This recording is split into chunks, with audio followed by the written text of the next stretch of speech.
আজ গেছিলাম কাকি শাশুড়ির বাড়িতে। হঠাৎ বড় ননদ বলে, আজকে চলো মোমো খাওয়া যাক। তাই রান্নাঘরে গিয়ে দেখলাম ননদ ময়দা মাখাচ্ছে। এদিকে আমাকে বলছিল কটা কি ডিম লাগবে। তাই আমি বললাম, যেহেতু এগ মোমো হবে তাই জন্য তুই 4টে মতন নিয়ে নে। তারপর হঠাৎ করে দেখি বৃষ্টি শুরু হয়ে গেছে, সঙ্গে ঝড়ও হচ্ছিল খুব। তাই ননদ ভেবেছিল হয়তো বাইরে শিলা বৃষ্টি হচ্ছে, তাই দেখার জন্য বাইরে এসেছিল। তারপর আমরা রান্নাঘরে চলে যাই।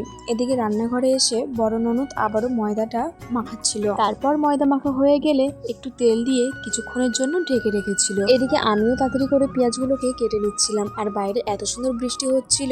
তারপরে চলে গেলাম ডিমগুলোকে ভাজতে। প্রথমে তো 4টে ডিম নিয়েই ছিল, কিন্তু তারপরে দেখলাম যেহেতু আমরা অল্প করব তার জন্য আমরা 2টো ডিমই আমরা ইউজ করব। কিন্তু তারপরে দেখলাম 2টো ডিমও আমাদের কম হয়ে যায়, তাই ননদকে বললাম আরও একটা ডিম আনার জন্য। তারপর ননদ আরও একটা ডিম নিয়ে আসে।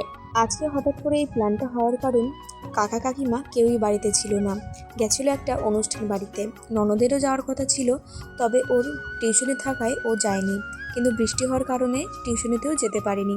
তাই হঠাৎ করে ওই আমাদেরকে বলল যে আজকে একটু মোমো খাওয়া যাক। এদিকে মোমো স্টিম দেওয়ার জন্য স্টিমার ছিল না বাড়িতে, তাই ভেবেছি স্যুপ করার পর স্যুপের মধ্যেই মোমোগুলোকে ছেড়ে দেব। যদিও আগে কোনোদিনও করে দেখিনি, তবে ইউটিউবে দেখেছিলাম এইভাবেও করা যায়, তাই ভাবলাম একবার একটু ট্রাই করে দেখি।